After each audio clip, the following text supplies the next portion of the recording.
This is KUGAN CASSIUS for IFL TV in association with MTK Global. We're in Mill Hill today. I'm joined by Frank Buglioni. How are you, Frank? Yeah, very well, thanks, KUGAN. Good Christmas and New Year? Yeah, lovely, thanks, mate. Yourself? Yeah, was you away or was you here? No, I was ticking over, doing a little bit of training and just enjoying some good food. Are you one of these boxers that trains on Christmas Day? Yeah, did you? Yeah. Yeah. Did you let people know you were training on Christmas Day? I let people know I train once, but I like to train twice on Christmas Day. Okay. So I know my opponent will be training once as well. Fair enough, fair enough. Yeah, so at the start of 2018, let's get the year right there. Yeah. I'm not going to say you had a good 2017. It was obviously towards the end, just the disappointment of the fight not happening. Of course, there was, to be honest, it was a little bit stop-start for me. But it was one of those years where I only got 2 fights, but both successful, good victories. So can't knock that. 2 good defences of my British. I didn't get my mandatory challenge in Callum Johnson, unfortunately, and I missed out on what should have been one of my other defences earlier on in the year. So yeah, there was positives and negatives, but what I did get is a lot of time to get into the gym, learn specifics, get more experience, get more ring craft, and I think 2018 is going to be a very, very exciting year for me. Has there been any news on potentially when that rematch may happen and what card it could be on? Yeah, I think potentially it could be the. We're looking at kind of like an end of March date. So all my cuts have healed now, so I can start my sparring in a couple of weeks, and then I'll be ready for a kind of a March date. And there's talk of either the 24th or the 31st. Anthony Joshua on the card, or possibly something at the O2. But yeah, I'll be ready for kind of mid-March onwards, and hopefully we'll get some news soon and I can really knuckle down. I mean, either any of them dates kind of suits you. At the O2 on the 24th, if that's to be, or yeah, Matchroom don't really do bad shows. You've got to be honest. They've had some great cards, and the venues and the setups are brilliant. So wherever they want to put me, I'll be ready and do it properly. Is your phone? That's my phone. Yeah. Pick it up. It's all right. Nah, it's all right. Ain't going nowhere. It ain't going nowhere. I'll ask you if you. I'm assuming you did watch Anthony Yarde's win over Sijloka back in December. Yeah, I see the highlights. Yeah. What did you make of it? He done everything right. I've been saying it. I've never slagged Anthony Yarde. Like, his boxing ability is good. His wins and his performances have been good. Like, he's done everything that's asked of him. But what he hasn't done is he hasn't tested himself. So it's hard for me to kind of give him the respect that he feels he deserves until he fights someone of a better caliber. And then I'm talking about a decent light heavyweight. Chris Hobbs, not really even like Southern area level. This Skajoko, I'm not sure how to pronounce his name. I think he was a decent super middleweight in his day, but he's over the hill, and he's certainly not a big or strong light heavyweight. But I've seen a few little chinks in Anthony Yarde's armour, and I'll be willing to exploit them after I get this mandatory out of the way, win this British outright, and then I'd love the opportunity to fight him, Burton, all these guys that are calling me out. I'll line them up, and I'll be getting rid of them. Obviously, your last fight against Craig Richards. Yep.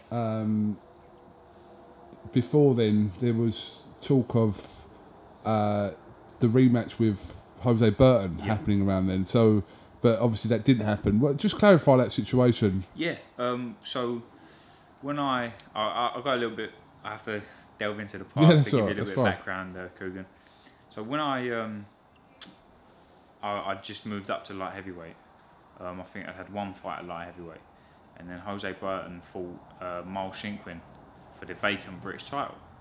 So I called Jose Burton out after he won that. I called it straight away. I said I'd be happy to fight the winner before the fight, and then I said I'm happy to fight Jose Burton. Can credit to him, he's done a good number on him, and I want to fight him now. So I would have been his voluntary. The complete flat out ignored me. Didn't even kind of mention me, didn't acknowledge I existed.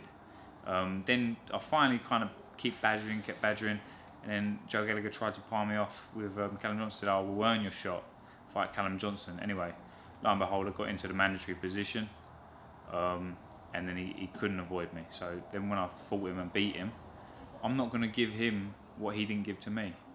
I want to win the British outright. I want to do it in a good way. I want to do it against all undefeated fighters. And he was the first of the 4 undefeated fighters that I've fought and beat. So I want to fight Callum Johnson. He's my mandatory. He's the Commonwealth champion. He brings something to the table. He brings another O. Jose Burton doesn't bring anything to the table at the moment, so I'm not going to give him a voluntary. Having said that, after I win the British outright, I'll gladly fight you, Jose Burton. And I'm telling you now, I'll gladly fight you, and I'll knock you out quicker than I did before. Because you're a big money fight. The first fight was exciting. The second fight won't be. Mark my words. It'll be over inside 3 rounds. Over inside 3 rounds, Jose Burton. So I'll gladly give you that fight after I won the British outright. Domestically, this is great for everyone. I mean, we've got so many potential fights that have happened as well. I mean, you and Burton have fought, but also other fights, rematches, all potentially could happen. That really sort of on the domestic scene makes things interesting and lively. Oh, I've got to. There you go. There's my phone now. I've got to say, so Jose Burton, I knocked out. I knocked you out. I know you're going to make all these excuses. I knocked you out. Ricky Summers and Craig Richards, I didn't knock out. They went 12 rounds. Did they come with the same intent as Jose Burton to win the fight? Maybe not. Maybe they survived a little bit at times. But they still went 12 rounds with me. So they done a better job than Jose Burton did because he got knocked out. So really, Craig Richards and Ricky Summers are ahead of Jose Burton. You know? But having said that, I will give you your chance. I will fight you after I won it outright. But do yourself a favour. Try and win a title or something. Try and make it a little bit more interesting. Try and fight someone other than a journeyman at cruiserweight or something. Do something to make yourself relevant. Because at the moment, you're hanging off my coattails.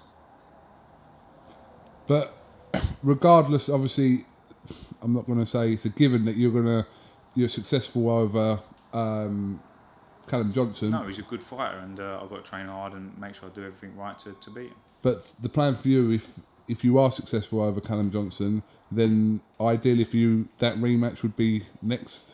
Definitely. Yeah. But I'd like him if he had a title on the line, make it a little bit more interesting. Give him something to lose. So there's the Anthony Yarde fight, which is a little bit more difficult to kind of piece together because of the fact that you're fighting on different broadcasters and promoters. So are you at all optimistic that a fight can really get made? In my honest opinion, I think Anthony Yarde has a route, and it's going to be to avoid 50-50 fights. And I'll give that. In my opinion, I don't think it's 50-50. I think it's a 70-30 in my favour. But I'll give him 50-50. He's undefeated. He's done everything right. And we don't really know how good he is yet. So we'll call it 50-50.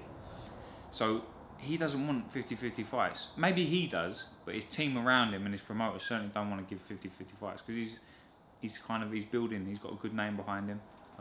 He's a star of the channel on BoxNation.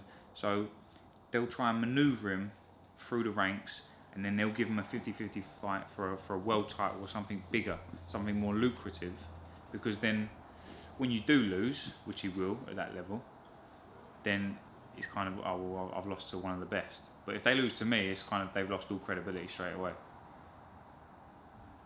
That's my honest opinion on it.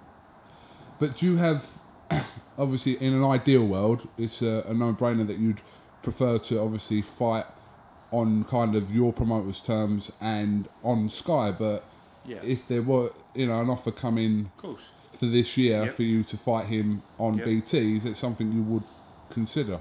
Yeah, for sure. If it's the right move and it works with my team, then why not?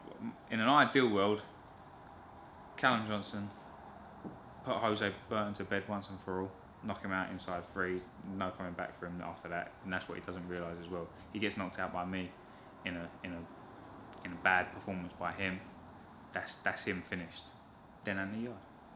That's your perfect 2018. Why not? Make me the best in Britain, no questions asked, and then. But Did you- I'd like to kind of go European and world level by the end of the year.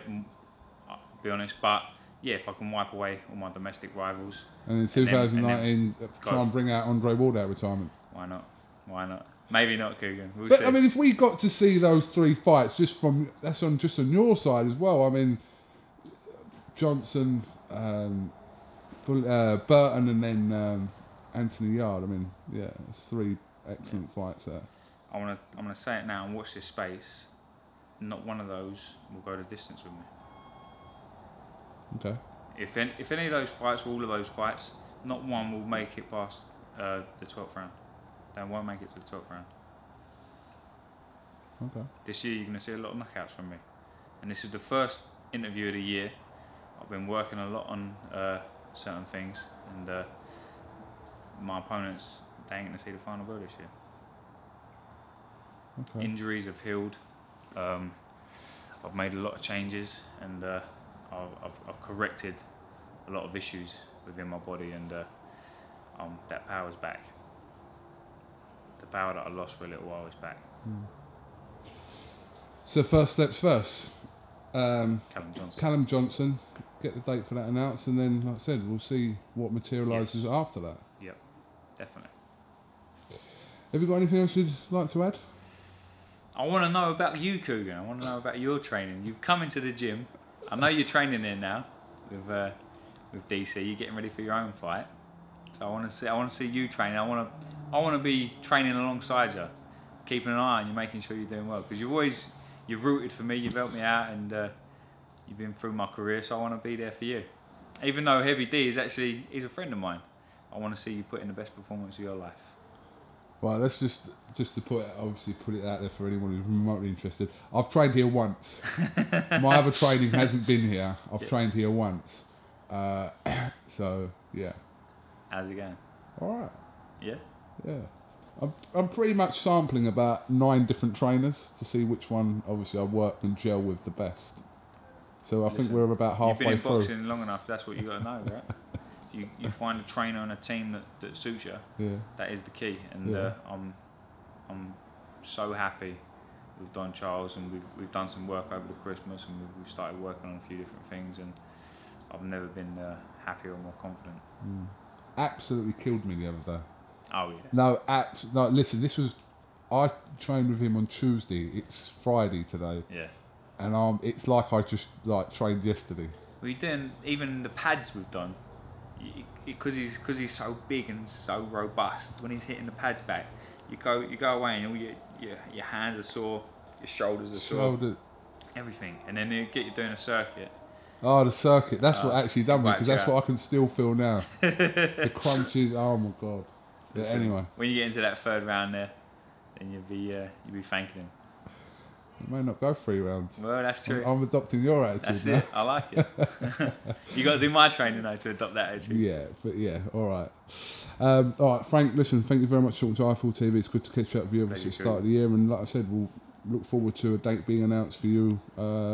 Relatively soon, I should imagine. That's it. I'll stay ready, and then I won't have to get ready. No problem. Cheers, KUGAN. Thank you very much, Frank Buglioni.